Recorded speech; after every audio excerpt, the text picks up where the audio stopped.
สวัสดีครับคุณผู้ชมคุณผู้ฟังทุกท่านที่ติดตามชมช่องธรรมะธรรมดาในคลิปนี้เราจะมาฟังพระธรรมเทศนาของหลวงปู่สิมพุทธาจโร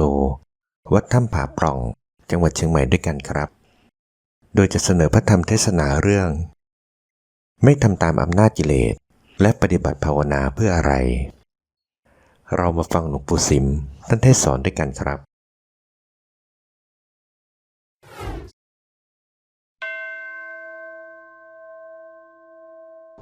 นะโมตัสสะภะคะวะโตอะระหะโตสัมมาสัมพุทธัสสะนะโมตัสสะภะคะวะโตอะระหะโตสัมมาสัมพุทธัสสะนะโมตัสสะภะคะวะโตอะระหะโตสัมมาสัมพุทธัสสะขอนอบน้อมแด่พระผู้มีพระภาคอรหันตสัมมาสัมพุทธเจ้าพระองค์นั้นตอนนี้ไปตั้งใจนั่งสมาธิภาวนาขัดสมาธิให้ได้ทุกๆคนทั้งหญิงชายจะตีว่าปวดแข้งปวดขามันได้ตีทุกวันพระพุทธเจ้าท่านนั่งได้ถ้าจะว่าทางรูปกายท่านก็เรียกว่าสวยสดงดงาม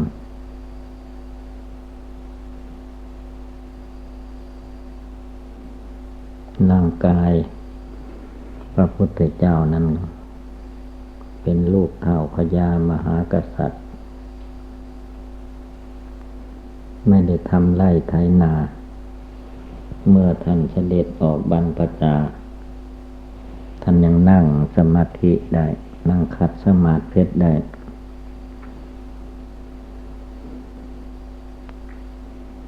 ยังไปฟังคนสมัยนี้พระสมัยนี้พระขี้เกียจขี้ค้านกินแล้วก็นอนเหมือนสุกรบ่รู้จักตื่นแต่ว่าไม่สำคัญในการนั่งคัดสมาธิไม่เท็จนั่งตามใจชอบของขานั่นแหละดีที่สุดนะไปนั่น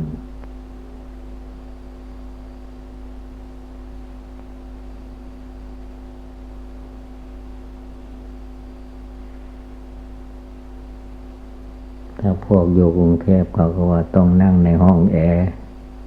ไม่ร้อนถ้าไปนั่งนอกห้องแอร์ก็บ่ได้เหงื่อออกนั่นแหละมันเปลี่ยนไปเรื่อยนั่นการนั่งคัดสมาธิความจริงระเบียบธรรมเนียมต่างๆมันเป็นเครื่องฝึกเครื่องหัดอย่าว่าไม่มีประโยชน์มันมีประโยชน์อยู่เหมือนทุกคนที่เกิดมาในประเทศใดก็ตามเขาให้เรียนหนังสือตั้งแต่เด็กเล็กตั้งแต่อนุบาลมาจนถึง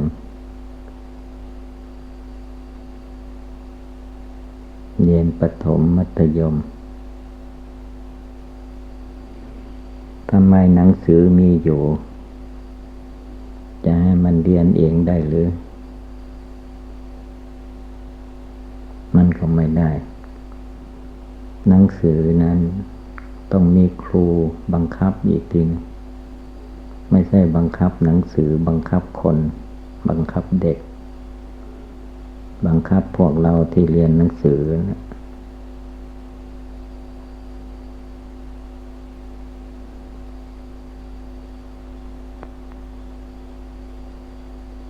ถ้าลองโยนหนังสือให้มันเรียนเองก็บ่ได้ละมันบ่ตั้งใจเรียนทีนี้ให้ครูสอนไม่ใช่สอนแต่ปากถ้ามันบ่เอามันก็เคี่ยนเอาตีเอาทีนี้เด็กมันก็กลัวครูกลัวกลัวพ่อกลัวแม่พ่อแม่มันไม่กลัวครูเท่านั้นครูมันเคี่ยนนะ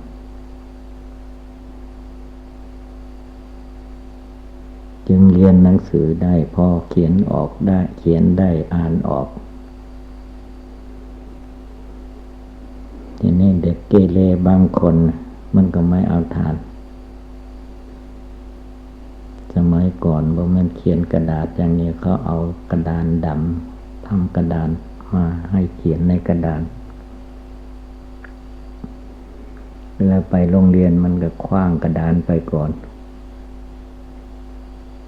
แตกเติกมันไม่เกี่ยวละกว่าจะถึงโรงเรียนกระดานก็แตกละบ่มีที่เขียนหนังสือแล้วมันเหมือนพวกเกเรพวกเด็กเกเรมันบ่ได้เรื่องแม้จะเล่นจบมหาวิทยาลัยเรียนไรในประเทศแล้วก็ไปเรียนนอกมันก็โกหกเอาเงินพ่อเงินแม่ไปจ่ายเที่ยวเตะเล่นหนังสือมันก็ไม่เรียนอีก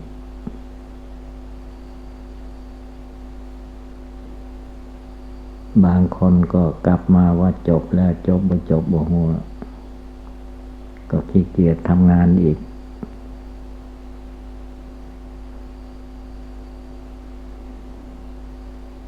มันสมัครมีสมัครที่ไหนก็เฮโลกันไปสมัครเป็นหมื่นเป็นแสนกันบ่ได้ตรวจสอบบ่ได้ก็เพราะว่ามันรัฐบาลบ่ช่วยตัวเองบ่ช่วยตัวเองจะไปให้รัฐบาลช่วยได้ไงไม่มีอะไรกับแผ่นดินที่ตนเดินไปมาก็แผ่นดินนั่นแหละว่าทรัพย์ในดินสินในน้ำเลยเรียนมากเท่าใดก็ขี้เกียจมากขึ้นไปอย่างนี้ใช่ไม่ได้พระพุทธเจ้าของเราพระองค์รู้กิเลสในใจมนุษย์ที่ท่านจะรู้กิเลสในใจมนุษย์คนอื่นเทวดาอินพรหมได้ท่านก็รู้ใจของท่านเรียนท่านศึกษารู้จักกิเลสราคะโทสะโมหะอันมันมีอยู่ในใจของพระองค์นั่นเองเมื่อยังเลิกไม่ได้ละไม่ได้ยังไม่เห็นทุกข์เห็นโทษของกิเลสราคะโทสะโมหะพระองค์เรียนรู้เอามาพิจารณาแจ่มแจ้ง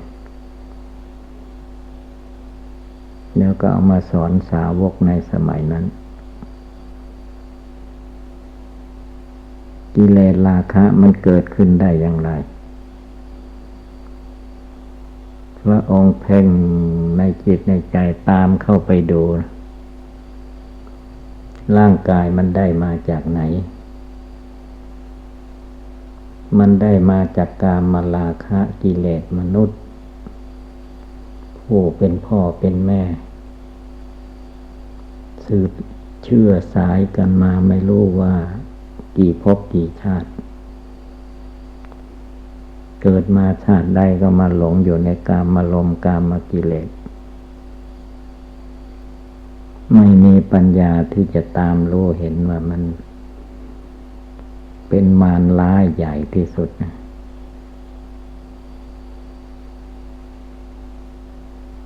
ั้นมนุษย์ก็ตามสัตว์ทั้งหลายก็ตามแม้กระทั่งตัวเล็กๆลิ้นยุงที่มากัดคันตามตัวเรามันก็มีการบริโภคกามสุขกามคุณการที่เรายังลุ่มหลงมัวเมาในกิเลสกามในกามคุณอยู่คือปัญญามันเท่ากันกับยุงนั่นแหละยุงมันก็บริโภคกามได้มัดตัวน้อยๆลิ้นลอดมันก็บริโภคกามเป็นตัวขึ้นมาได้เราเป็นมนุษย์ได้พบพุทธศาสนาพระพุทธเจ้าสอนให้รักษาศีลภาวนาเราก็ไม่สนใจไม่เพียรเพ่งดูร่างกายสังขารของเราเอง มายึดมาถือว่าตัวกูของกูตัวข้าของข้าตัวเราของเราจะนั่งสมาธิภาวนาก็อ้างโน้นอ้างนี้ไม่ลงภาวนาไม่เดินจงกรมไม่เร่งความเพียรเห็นแก่ความสุขความสะดวกเล็กๆน้อยๆก็อยู่ไปกินไปนอนไปเวลาความตายใกล้เข้ามาเอาแล้วตาเหลือกตาลาน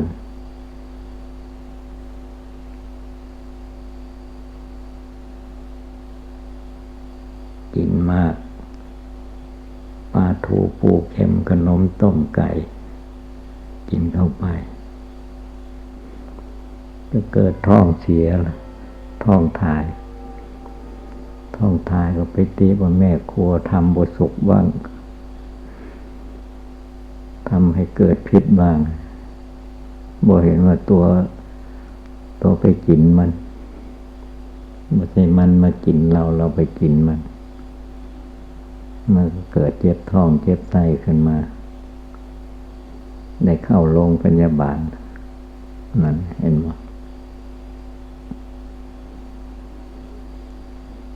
สมัยหลวงปู่มั่นเข้านิพพานนานมา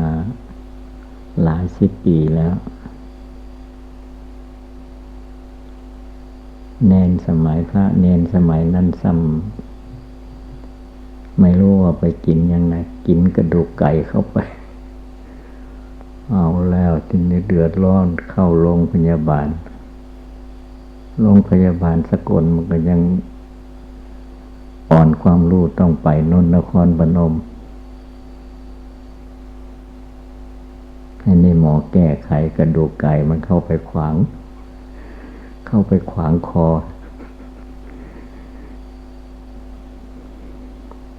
พวกญาติโยมได้ข่าวว่าให้กลืนเข้าไปทำไมก็บทตีตัวเองญาติโยมก็ว่าไปนั่นต้องภาวนาดูให้ดีต้องนึกถึงพระพุทธเจ้าท่านว่าให้เป็นผู้มักน้อยอาหารการกินนั้นให้ถือว่ามันเป็นเครื่องประทังชีวิตให้เป็นไปชั่วระยะวันหนึ่งเท่านั้นเองจะไปฉันมากกินมากจนกระทั่งมันย่อยไม่ไหวก็เกิดเจ็บท้องเจ็บไส้ขึ้นมาพอท้องไส้มันมีกำหนดกฎเกณฑ์อยู่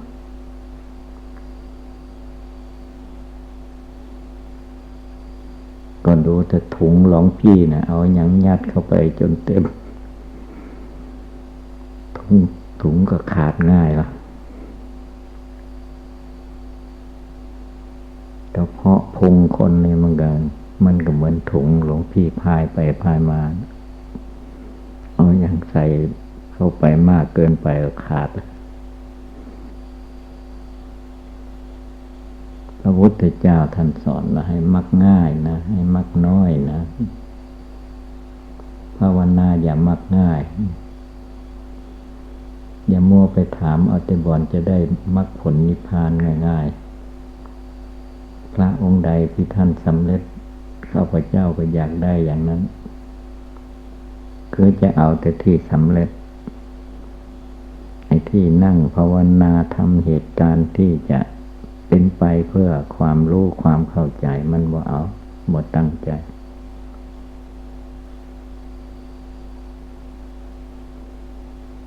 ในสมัยครั้งพุทธกาลเพิ่นก็มีคือพระภิกษุเมื่ออยู่จำพรรษาหรืออยู่กับวัดมันสะดวกสบายก็นอนหงายมือกายหน้าผากบอกภาวนาออกพรรษาแล้วก็ชวนกันไปธุดงค์สมัยโบราณครั้งพุทธกาลมันบ่เหมือนธุดงค์รถยนต์เหมือนสมัยนี้มันเป็นสมัยเสือกินคน ตกมาสมัยนี้มันสมัยคนกินเสือ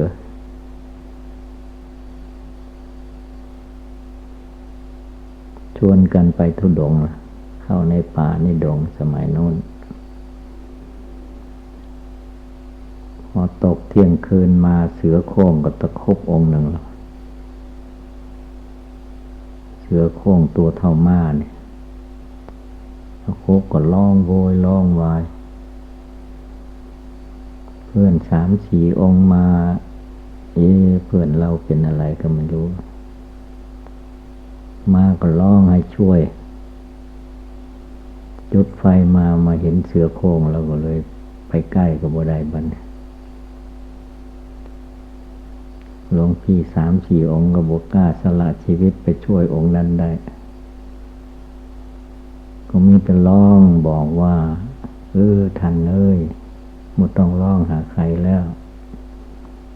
ท่านเรียนคำภาวนาคำสอนอาจารย์อุปชฌาย์อาจารย์มาอย่างไรท่านก็ให้รีบภาวนาแล้วเสือโคร่งนั้นใครไปช่วยบ่ได้องค์ใดไปช่วยองค์นั้นก็ตายอาจจะตายก่อนท่านก็ได้ลองบอกทั้ง3-4 องค์เลยได้สติขึ้นมากูนี่มันถึงขั้นตายโดยยังจะไปห้องหาใครอีกภาวนาพุทโธพุทโธรวมจิตใจเข้าไปจนได้สำเร็จในเวลาเสือตะคบกินอยู่นั้นแต่เสือนั้นมันก็บอกกินมันเต็มทั้งหัวทั้งหน้าอกไว้มันกัดกินทั้งตีนมาเข้ามากินตีนแล้วก็กินแข้งกินเข่ากินขาพอมาถึงขั้นกินขาเนี่ยกัดโพดตบเกี่ยวกืดลงท้องเสือกระดูกมันย่ำได้ก็ย่ำเพราะเจ้าของก็ฟังอยู่มันตายแท้โดนภาวนาเลยได้สำเร็จก่อนมากินท้องยังบ่ถึงท้องยังพูดได้อยู่บัดจิตมันก็พ้นทุกข์ไปได้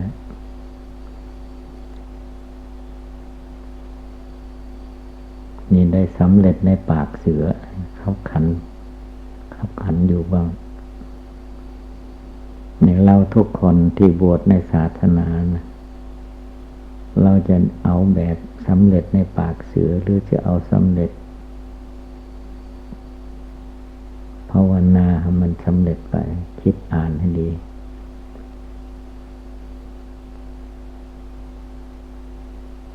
แต่ก่อนเพิ่นก็มีเป็นตัวอย่าง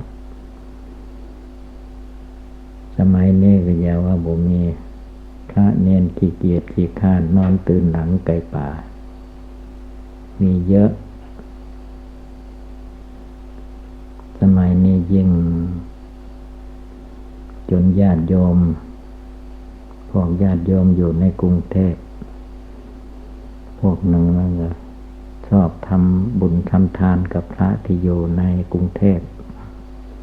พวกหนึ่งเขาบ่ยอมทำไปหาทำกับพระอยู่ป่าอยู่เขาอยู่ที่อื่นอย่างนี้มันเสื่อมมากนะนานเข้ากว่านี้หน่อยเขาก็จะบดใส่บาตรให้แล้วก็เดือดร้อนเดี๋ยวนี้เพิ่นยังรวยอยู่เหลือบาตรได้ใส่คุสมัยแต่ก่อนใส่ย่ามเดี๋ยวนี้ย่ามหนึ่งบาตรหนึ่งฝาบาตรหนึ่งคุหนึ่ง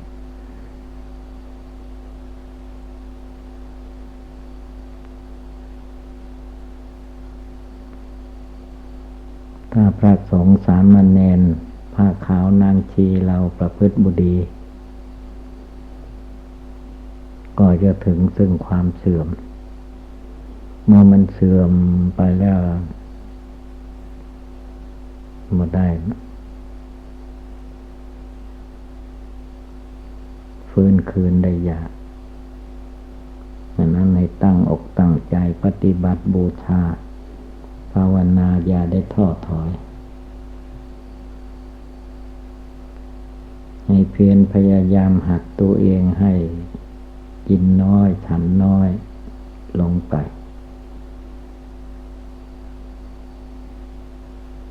การฉันอาหารการบริโภคอาหารนั้น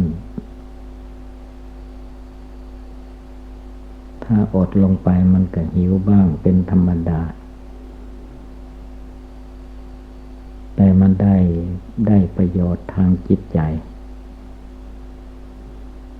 ถ้าเรามัวแต่มาเลี้ยงปากเลี้ยงท้องให้มันอิ่มน้ำสำราญ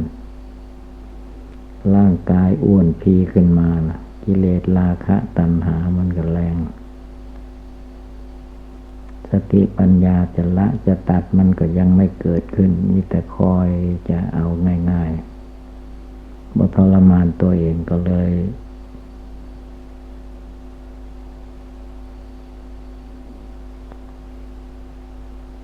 ศึกษาลาเพศไป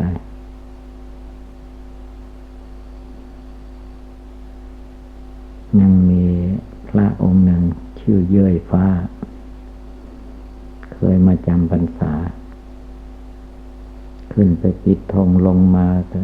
บ่คิดบ่พิจารณาทางขึ้นทางลงหลงทางไปติดอยู่ภูเขาเลยนอนข้างภูเขาพอดีคืนนั่นเสือโคร่งบ่ลงมาหากินทางนั้น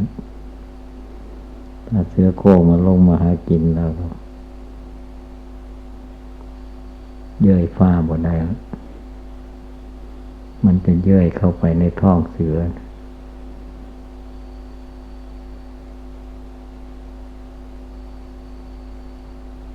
วันงานเนี่ยคนก็มาอยู่เป็นพีทิพย์ไปแล้วเพื่อนก็บอกว่านี่แหละไอ้ชื่อเย้ยฟ้าเคยมาอยู่ที่นี่ว่าหลวงปู่ก็เป็นหลวงปู่เท่าจะจำก็บ่ได้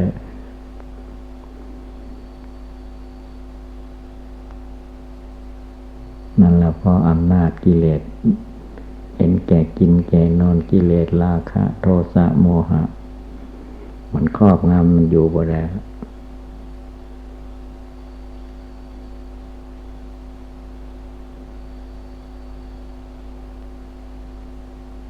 เวลาที่เราได้มีโอกาสได้มาประพฤติปฏิบัติในเพศพรหมจรรย์ต้องรีบเร่งจะไปอ่อนข้อต่อกิเลสความโลภะในจิต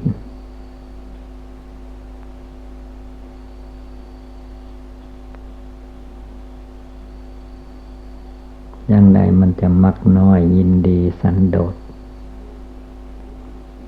อยู่ในที่เงียบที่สงัดกินน้อยนอนน้อยพูดน้อยไม่เป็นคนพูดมากพูดมากปากเปียกกิเลสไม่ละไม่ได้เรื่อง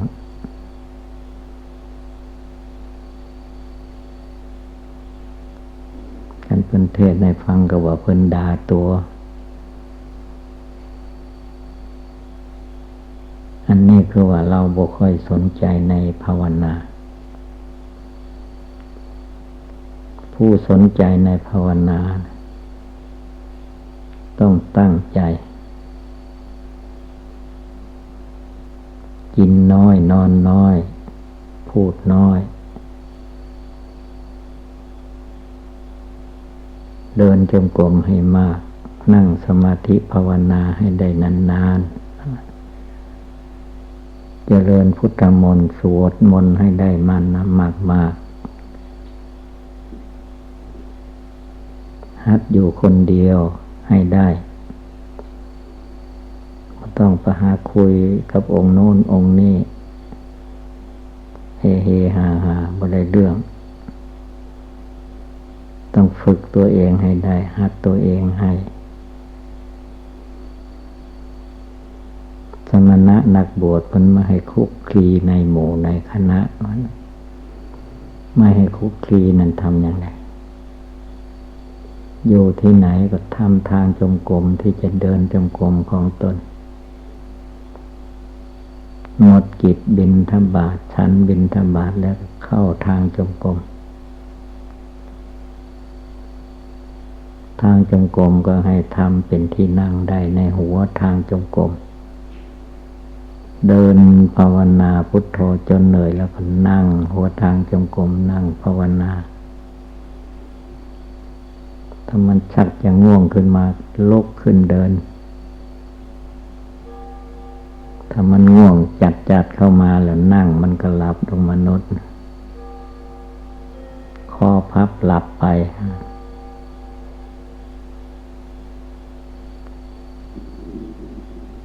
นั่นถ้าบ่รีบเร่งเนี่ยบ่ได้ละปล่อยตามกิเลสพาไปกิเลสพาอยู่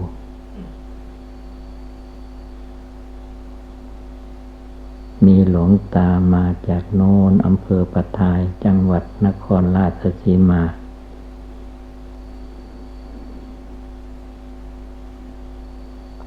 ขอให้หลวงปู่เป่าหัวให้เป็นพระหลวงตาแล้วก็ยังขอหวยด้วยบอกเลขให้ด้วยนะครับเลขมันก็มีแต่ก็มีเลขหนึ่งถึงเลขศูนย์นั่นนะถึงเลข9เลข0มันก็มีอยู่หันเลขบวชเมื่อแก่เลยบ่เข้าใจอย่างทั้งนั้น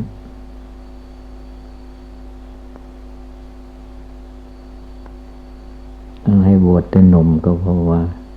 อยากศึกบวชแต่เนรยังไม่ได้ศึกกิเลสนั้นจะไปตามมันพระพุทธเจ้าไม่ให้ตามสมัยข้างพุทธกาลเพิ่นเอามาบวชตั้งแต่อายุ7 ขวบนั่งสมาธิภาวนาละกิเลสความโกรธโลภหลงได้เหมือนกันกับคนใหญ่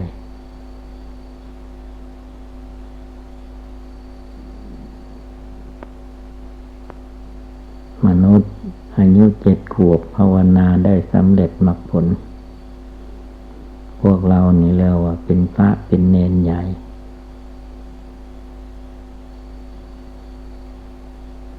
ให้ตั้งอกตั้งใจภาวนา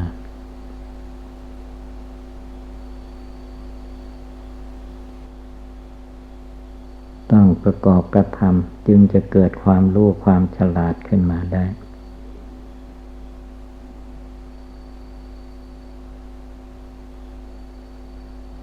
ภาคปฏิบัติการกระทำนั่นแหละมันจะเกิดความเข้าใจที่ถูกต้อง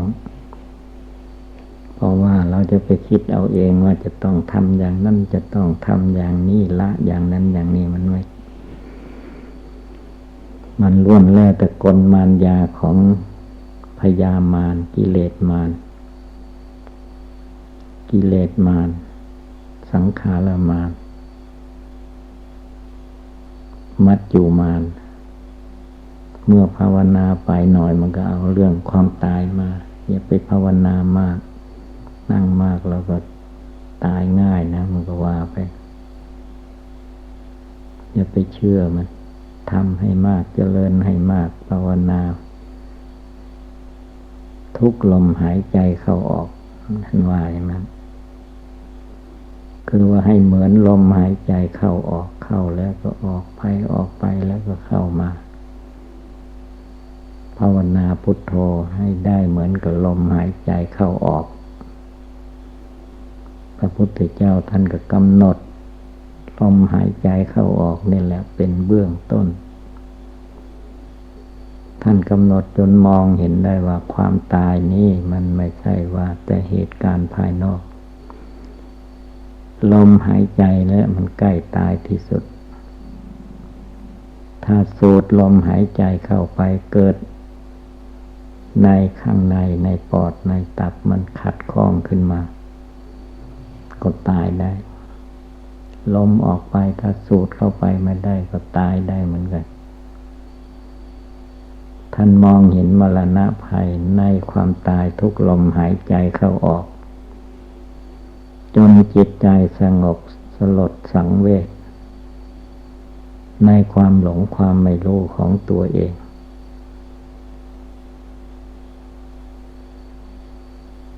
จนฝึกจิตใจให้มีความสงบตั้งมั่นไม่หันเหไปสู่ฆราวาสญาติโยมพุทธสาวกในครั้งพุทธกาลท่านจึงได้บรรลุมรรคผลไม่ใช่นั่งรอท่าเอาไม่ใช่นอนรอท่าเอาไม่ใช่เล่นรอท่าเอามรรคผลนิพพานไม่มีทางความจริงมันก็มีอยู่ที่จิตที่ใจที่กายวาจาจิตของเรานี่แหละแต่ถ้าใจกิเลสมันเข้ามาแทรกแซงมันบ่ได้พาเตลิดเปิดเปิงไปทั่ว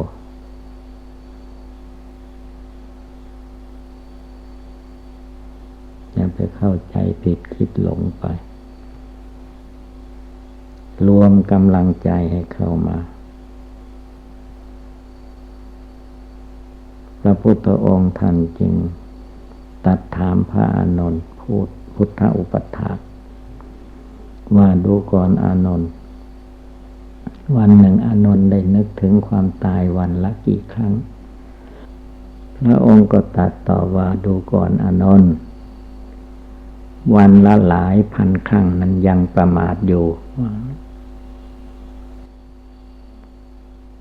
ต้องให้ได้ทุกลมหายใจเข้าออกนะจึงจัดว่าเป็นผู้ไม่ประมาทลมเข้าไปสูดลมเข้าเราตายได้เวลาลมเข้าไปนี่ก็ได้เวลาลมออกมาท่านก็ให้นึกว่าลมที่ออกมานี่เราตายก็ได้คนทั้งหลายมันตายอยู่ที่ลมเข้าลมออกนี่จะเจ็บไข้ได้ป่วยอะไรก็ตามถ้าหมดลมเท่านั้นตายเพราะธาตุลมออกซิเจนมันเป็นอาหารอย่างละเอียดไม่ใช่อาหารหยาบๆเหมือนก้อนข้าวเป็นอาหารละเอียดถ้าลมเข้าแล้วออกมาไม่ได้ก็ตายหายใจออกไปสูดเข้ามาไม่ได้ก็ตายชีวิตของคนเรามันตายได้ทุกเวลาไม่ควรประมาทควรรีบเร่งตั้งอกตั้งใจบำเพ็ญภาวนาถ้าจะเอาแค่มาฟังธรรมคำสั่งสอนนี่ก็ไม่พอกับเหตุการณ์เราจะต้องเอาทุกลมหายใจเข้าหายใจออกเตือนใจอุบายใดอุบายหนึ่งอุบายใดจะถูกกับจริตจิตใจของเราก็ให้นึกให้สอนเอามาสอนเอามาเตือนจิตทุกสิ่งทุกอย่างในโลกมันเป็นอุบายทั้งนั้นนะเห็นใบไม้ร่วงหล่นเอาใบไม้มาสอนเห็นต้นไม้หักก็เอาต้นไม้หักมาสอนได้ชีวิตของมนุษย์ทุกคนมันหักลงมาโค่นลงมาเหมือนต้นไม้เหมือนใบไม้ที่มันร่วงหล่นตายไปชีวิตของคนเรานี่มันก็ตายไปอย่าไปเข้าใจว่าเรายังหนุ่มยังสาวไม่เป็นไรเวลาจะตายก็ตายแต่หลวงปู่หลวงตาแก่ๆฟันหลุดนั่นแหละเรายังฟันดีกินข้าวอร่อยอยู่คงไม่ตายง่ายๆอันนี้มันเป็นความคิดหลงดูในยุคนี้มันเป็นยุคยวดยานพาหนะพาไปมาส่วนมากก็คนเฒ่าคนก็บ่ค่อยตายคนหนุ่มอายุ10กว่า20 30เนี่ยขับรถขับลากันยังเป็นบ่ระมัดระวังชนกันตาย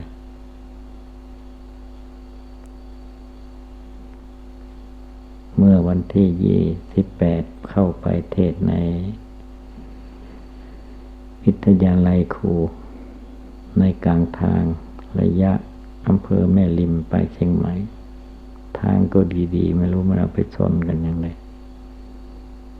แต่ไม่ใช่รถเราไปชนเขารถเขาชนรถเขาแต่มันขวางทางอยู่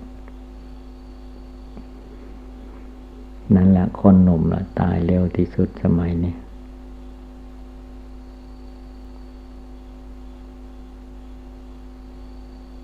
เขาเรียกว่าสมัยนี้คนหนุ่มคนแข็งแรงตายมากเพราะอุปัตวเหตุรู้จะสูงกว่าตายแบบอื่นเขาว่าอย่างนั้นก็เพราะทำไปตามอำนาจกิเลสพูดไปตามอำนาจกิเลสคิดไปตามอำนาจกิเลสไม่ได้สงบกายสงบวาจาสงบจิตใจของตน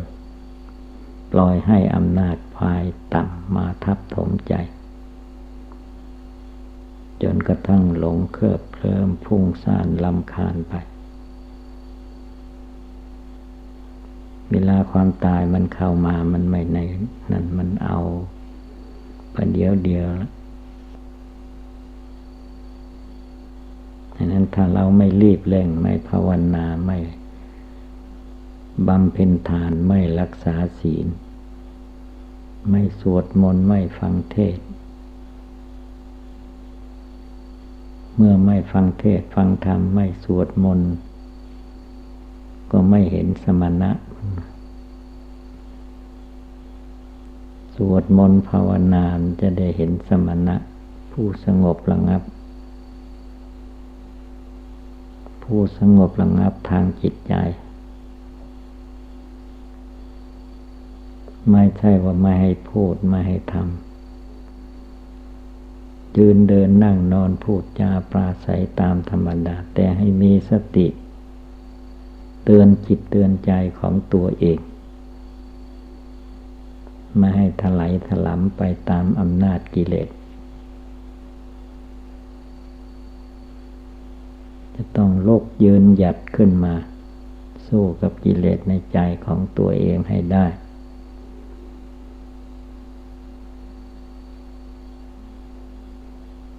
เมื่อใจมันอ่อนท้อแท้ขี้เศร้าเหงานอนก็ยอมทับถมฟุ้งซ่านรำคาญก็ทับถมเขากิเลสราคะโทสะโมหะก็ลุกขึ้นมาท่วมกายท่วมวาจาท่วมหัวใจเผาผลาญจนเกิดภัยอันตรายไม่รู้สึกตัว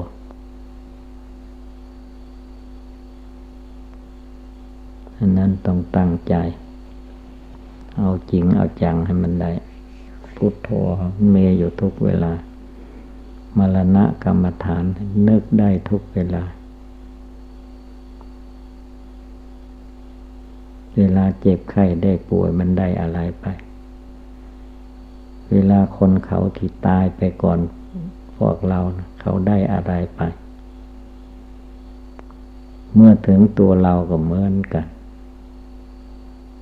อย่าอยู่ด้วยความประมาทมัวเมาจงอยู่ด้วยในความไม่ประมาทอาลโสความเกียจคร้านไม่ให้มีความมันความขยันขันแข็งเนี่ยว่าภาวนาได้ทุกลมหายใจเข้าและออกตั้งใจจริงๆจึงจะมีความรู้ความเข้าใจที่ถูกต้องเกิดขึ้นในใจ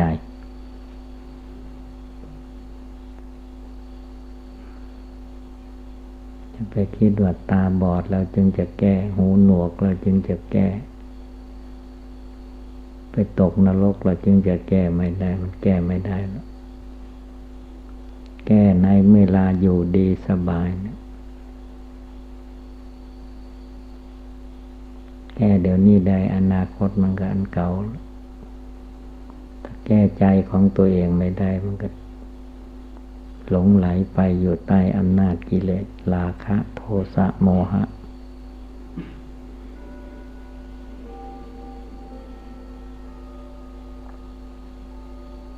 อย่างนั้นอย่านิ่งนอนใจภัยอันตรายในโลกมันรอบด้านอยู่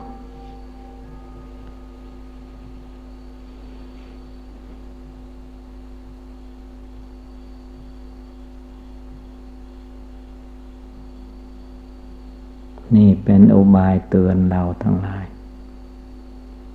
ไม่ให้นิ่งนอนใจให้รีบลุกขึ้นภาวนาปฏิบัติบูชา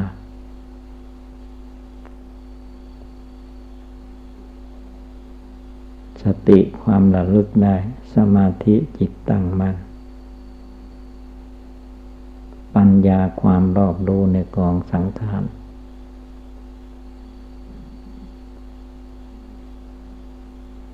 เมื่อภาวนาให้มากเจริญให้มากปฏิบัติให้มันมากเหลือเฟือไว้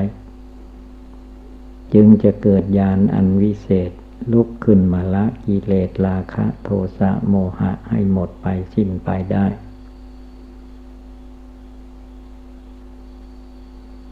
อย่าไปคิดว่ามันจะเลื่อนลอยมาไม่มีทาง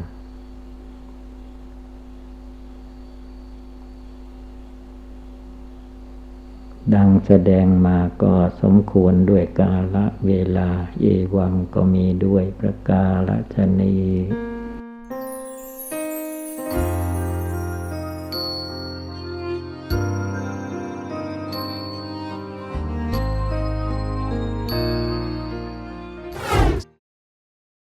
การนั่งสมาธิภาวนาให้พากันนั่งขัดสมาธิการนั่งขัดสมาธินั้น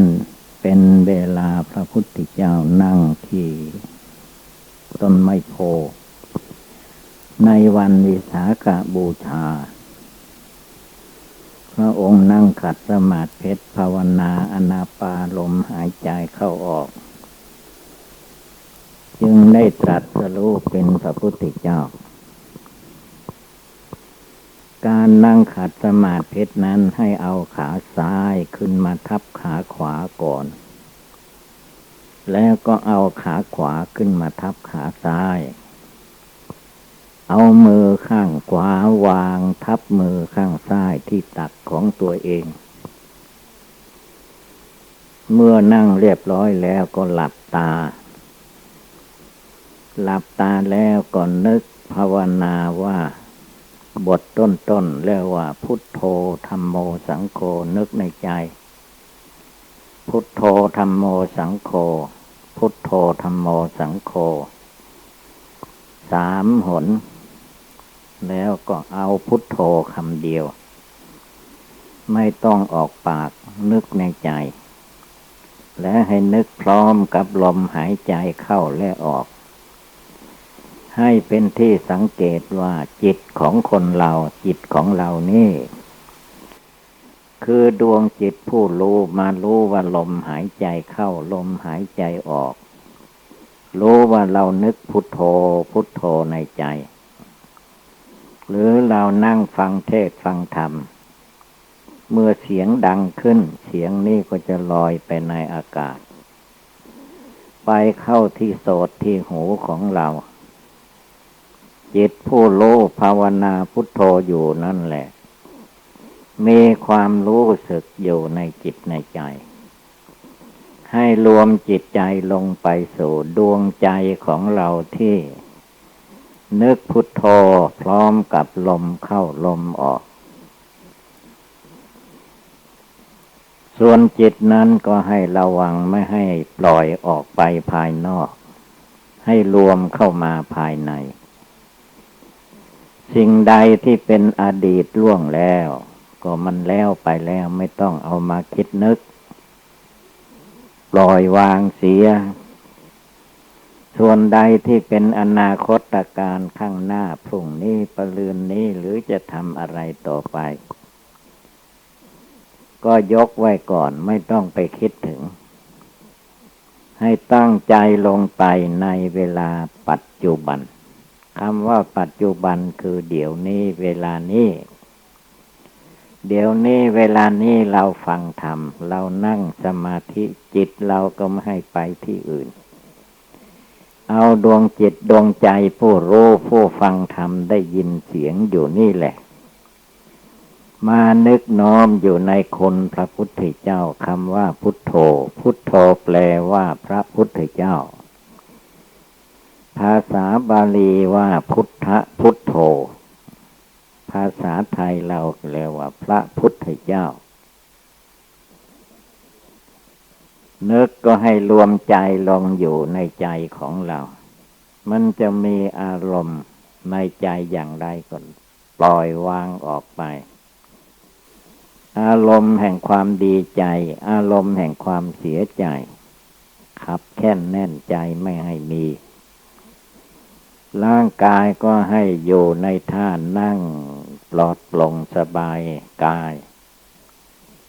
วาจาก็ต้องไม่พูดใจก็ไม่คิดไปที่อื่น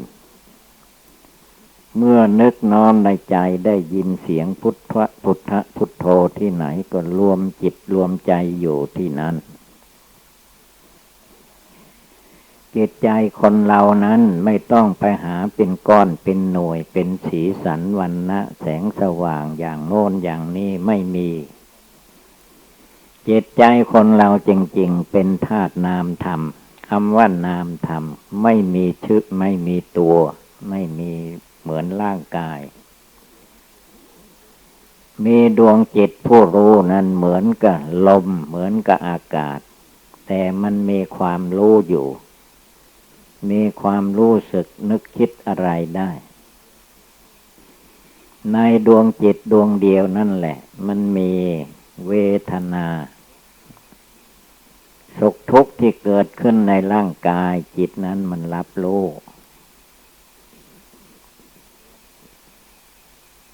ดวงจิตนั้นมันจึงไม่มีตัวไม่มีตนแต่เมื่อมาอยู่ในรูปขันธ์ร่างกายของคนก็เป็นเรื่องคนไปเวลายืนเดินนั่งนอนไปมาพูดจาปราศัยก็จิตนั่นแหละมันสั่งการให้ร่างกายทำไปตามจิตใจมันชอบ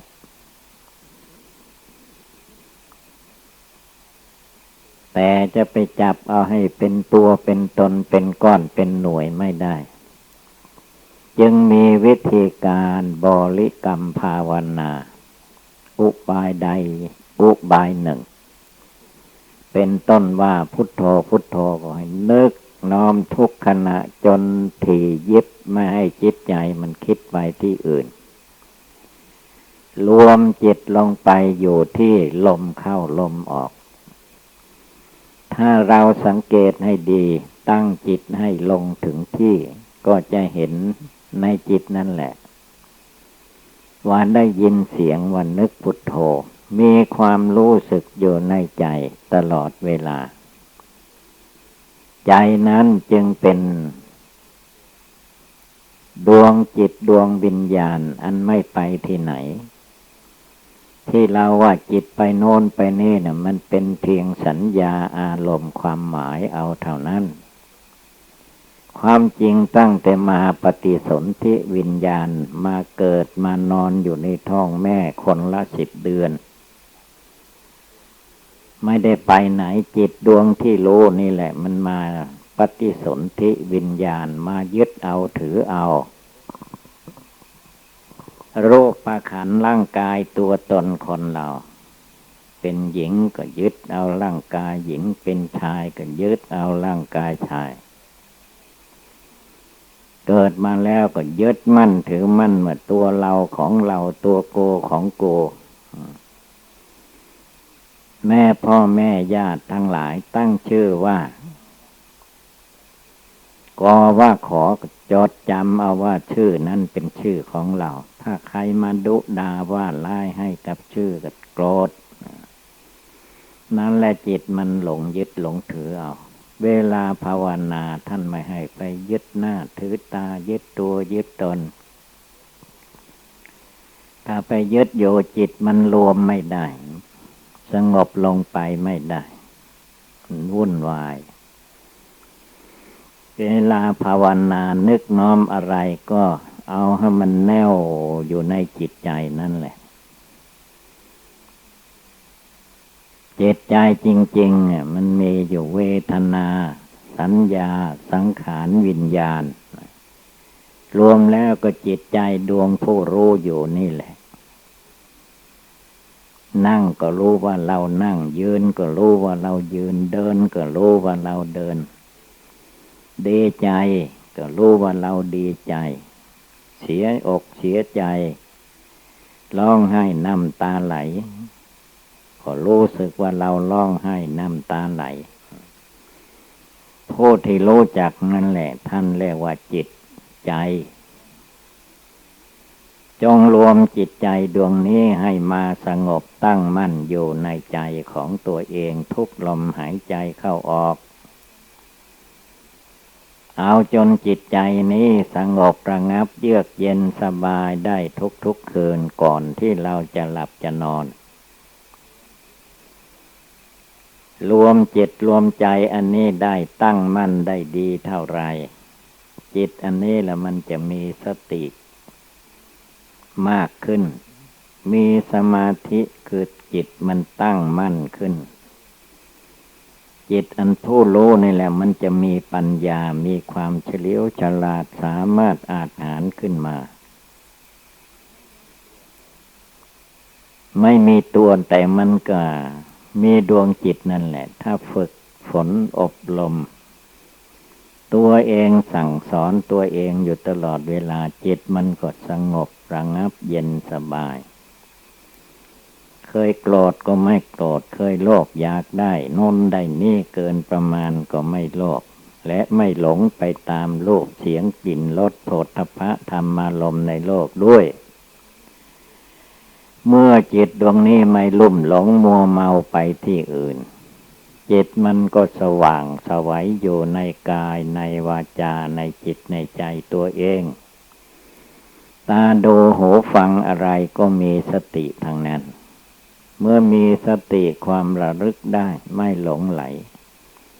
สมาธิก็ตั้งมั่นเมื่อสมาธิตั้งมั่นได้มากเท่าไรญาณอันวิเศษที่จะละกิเลสในใจให้หมดไปสิ้นไปก็เกิดขึ้นจากศีลสมาธิปัญญาวิชาความรู้แจ้งเห็นจริงมันก็อยู่ที่จิตใจนั่นแหละแต่ต้องทำต้องประกอบทุกเวลาจะพูดจาปราศัยก็ให้มีสติจะนั่งก็ให้มีสตินั่งแล้วจะลุกขึ้นก็ให้มีสติคนไม่มีสติขาดสตินั้นเรียกว่าไม่ได้เรื่องคนบางคนนั่นเวลาไปนั่งที่ไหนแล้วก็ไม่ดูบนศีรษะของตนว่าเรานั่งในที่มีไม้มีอะไรอยู่บนศีรษะเวลาจะลุกไปก็ลุกขึ้นไปเลยไม่ดูก็เอาศีรษะตัวเองโดนกับไม้เขาเลือดไหลออกก็มีนั่นคือว่าขาดสติคนขาดสติเดินไปก็ไปเหยียบขวากเหยียบหนาม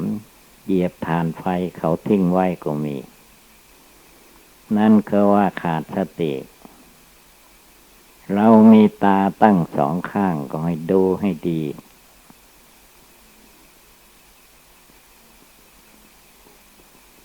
ถ้าจิตมันมารวมมาอยู่ในตัวในกายวาจาจิตของเราแล้วสติก็อยู่ที่นี่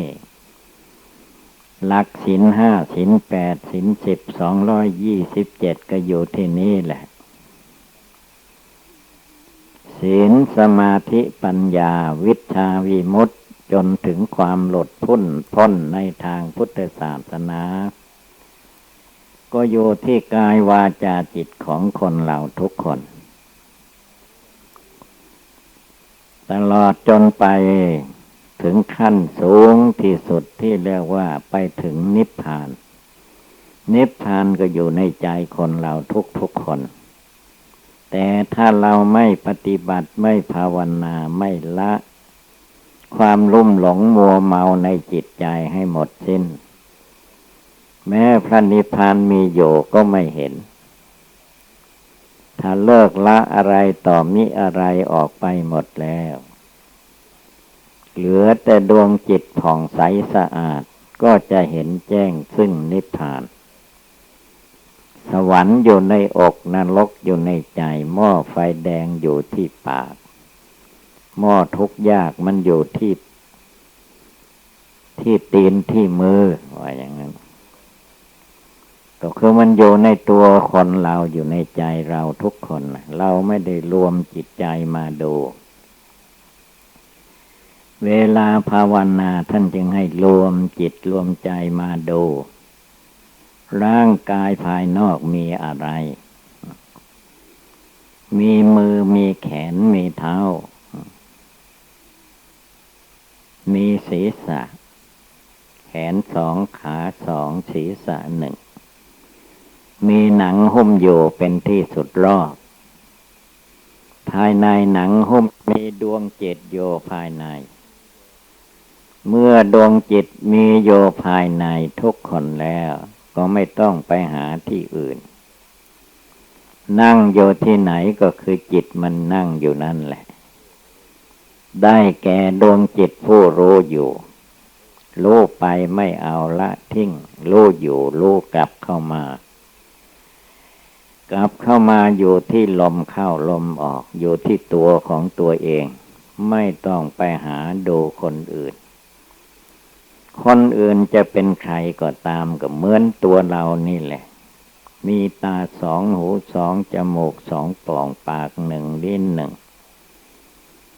มีจิตใจครองร่างกายอยู่ก็เหมือนกันนี่แหละยังไม่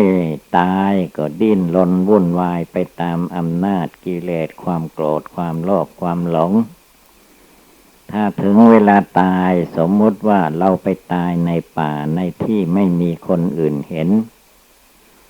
ร่างกายของเราก็จะทิ้งไว้ในป่า ตายแล้วมันก็จะเปื่อยเน่าผุพังแมลงวันก็จะมาไข่ใส่เป็นหนอนกินน้ำเลือดน้ำเหลืองของเราหมดไปแล้วก็ยังเหลือกระดูกงานเข้ากระดูกก็กระจัดกระจายไปเปื่อยเน่าผุพังทับถมแผ่นดินไปเท่านั้นเองส่วนดวงจิตดวงใจผู้โลผู้ภาวนาอยู่นี่มันก็ไปอีกทางหนึ่งเมื่อมันไปคล้องอยู่ในรูปเสียงกลิ่นรสโผฏฐัพพะธรรมารมณ์ที่ไหนมันก็ไปหลงไปติดไปตามนั่นแหละไปเกิดมาใหม่เกิดมาใหม่ก็ตายไปอีกวนเวียนอยู่อย่างนี้ในโลกนี้ถ้าเราภาวนาให้ดีดูให้ดีๆแล้วมันไม่น่ามาเกิดพอเกิดมาแล้วมันมีแต่เรื่องทุกข์ได้กินก็เป็นทุกข์ไม่ได้กินก็เป็นทุกข์ได้นอนก็เป็นทุกข์ไม่ได้นอนก็เป็นทุกข์ฝนตกแดดออกอะไรมันมีแต่เรื่องทุกข์ทางนั้นคือจิตใจมันคอยไปยึดไปถือยึดหน้าถือตายึดตัวถือตนยึดเรายึดของเราถ้าเราถามดูแล้วว่าอะไรเป็นของเรามันไม่ได้ว่านะธาตุดินคือร่างกายคนเราธาตุดินธาตุน้ำธาตุไฟธาตุลมธาตุทั้งสี่ดินน้ำไฟลมแต่ละอย่างละอย่างถ้าเราถามดูว่าธาตุดินนี้เป็นของเราไหมมันก็จะเฉยธาตุน้ำนี่เป็นของเราไหมมันก็จะเฉยอยู่มันไม่ว่าเป็นของใครมันมีเหตุปัจจัยให้เกิดขึ้นมันก็เกิดขึ้นมาเมื่อเกิดขึ้นมาแล้วมันก็มีความแก่ชราเจริญขึ้นหมดขีดแล้วก็ชำรุดทรุดโทรมผลที่สุดก็เกิดแล้วก็ตายไปเป็นอยู่อย่างนี้จิตถ้ามันลุ่มหลงมัวเมาแล้วไม่รู้สึกตัวแหละคล้ายๆกับว่าคนเราที่มันมีความโกรธเกิดขึ้นคนอื่นผู้อื่นทำไม่ถูกจิตใจของตัวเองเมื่อมันโกรธจัดโกรธจนกระทั่งว่าขาดสติขาดสมาธิขาดปัญญาแล้วมันดุด่าว่าไล่ไปตามเรื่องหนักเข้าก็ประหัตประหารฆ่าฟันลันแทงผู้อื่นให้ตายไปก็ได้นั่นคืออำนาจของความโกรธความโลภความหลงอย่าให้อำนาจนั้นมา อยู่ในตัวในกายวาจาจิตของเราในตัวในกายวาจาจิตของเรานี้ให้มีคุณพระพุทธเจ้าคำว่าพุทโธพุทโธนั้นพระพุทธเจ้าท่านละกิเลสความโกรธละกิเลสความโลภละกิเลสความหลงให้หมดให้สิ้นไปจากใจของพระองค์แล้วละวาสนาอาจินที่เคยเป็นมาอย่างไรพระองค์ก็เลิกได้หมดละได้หมดจิตใจพระองค์ก็ใสอยู่เหมือนแก้วมณีโชติแก้วมณีโชติเป็นแก้วที่เรียกว่าใสใจมนุษย์คนเราตลอดถึงเทวดาอินทร์พรหมถ้ามาหัดสมาธิภาวนาจากพระธรรมวินัยคำสอนของพระพุทธเจ้าแล้วใจมนุษย์คนเราและเทวดาจะเป็นจิตใจอันใสศรัทธานำมาซึ่งความเชื่อความเลื่อมใสในคุณพระพุทธเจ้าในคุณพระธรรมในคุณพระอริยสงสาวกแล้วจิตใจก็จะได้เย็นได้สบายยังมีชีวิตอยู่ในโลกนี้ก็รู้จากการทำบุญให้ทานรักษาศีลภาวนาประพฤติดีปฏิบัติชอบประกอบในสิ่งที่เป็นบุญเป็นกุศลถ้ากายของคนเราแตกดับไปแล้วใจนั่นแหละมันก็ไปเกิดในภพในชาติที่สูงขึ้นไปเป็นมนุษย์ก็ต่อเป็นเทวดาเป็นเทวดาก็เป็นพญาอินทร์พญาพรหมขึ้นไปโดยลำดับจนกระทั่งเป็นอะไรต่อมิอะไรก็มันกิเลสพาเป็นละกิเลสฆ่ากิเลสทั้งความโกรธให้ตายไปฆ่ากิเลสความโลภให้ตายไปฆ่ากิเลสความหลงให้ตายไปคือไม่หลงไหลไปตามอำนาจกิเลสจิตอันนั้นก็เรียกว่าแจ้งพระนิพพานนิพพานนั้นเมื่อแจ้งแล้วก็เป็นว่าไม่มืดไม่หลงไหลไปตามคนสัตว์วัตถุธาตุทั้งหลายท่านแจ่มแจ้งชัดเจนว่าในโลกนี้เกิดมาแล้วก็ตกอยู่ในความไม่เที่ยงแท้แน่นอนจะให้มันเที่ยงกงอยู่ไม่แก่ไม่ชราก็ไม่ได้เกิดมาแล้วทีแรกก็เป็นทารกอยู่ในเบาะในเปลนานเข้า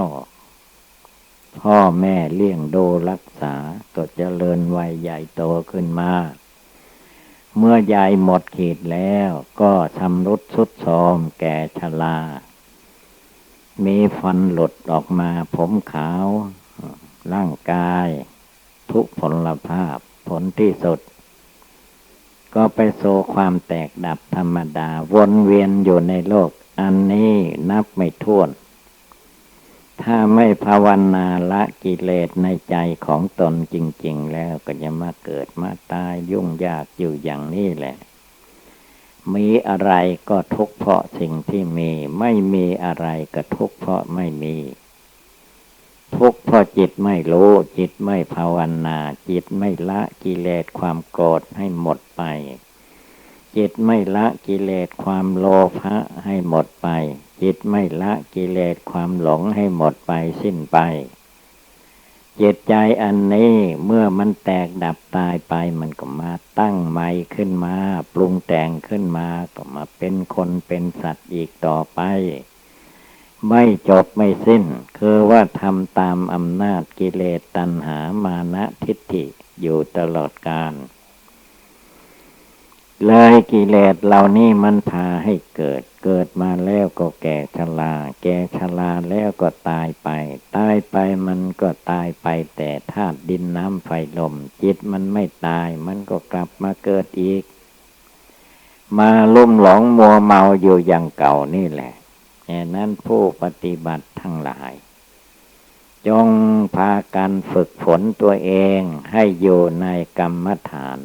นั่งกรรมฐานขัดสมาธิให้ได้ทุกคืน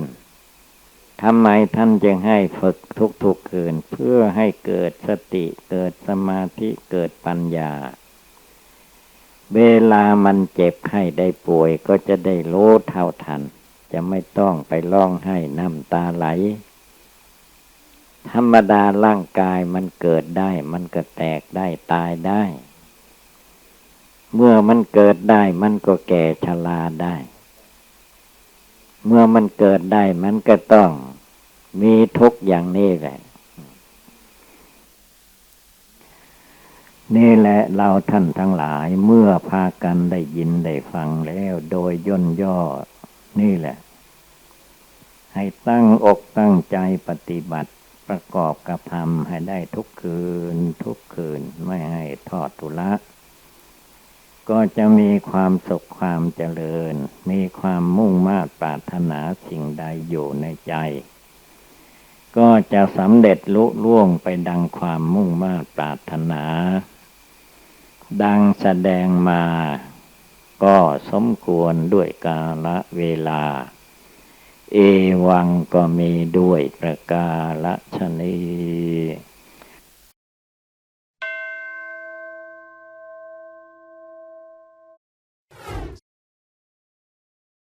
เวลาความสุขมาถึงเข้าเราจะไปเอาความสุขในความสรรเสริญเยินยอมั่งมีสีสุขอย่างเดียวแต่เราหารู้ไม่ว่าความสุขมีที่ไหนความทุกข์ก็มีที่นั่นโอวาทธรรมหลวงปู่สิมพุทธาจโรขอขอบคุณทุกท่านที่ได้สนับสนุนช่อง YouTube ธรรมะธรรมดาด้วยครับทุกครั้งที่ท่านดูอย่าลืมช่วยกันกดไลค์กดแชร์เพื่อเป็นการทำให้คลิปธรรมะของเราได้มีการเผยแพร่ออกไปมากขึ้นและที่สำคัญอย่าลืมกดติดตามช่องธรรมะธรรมดาด้วยนะครับ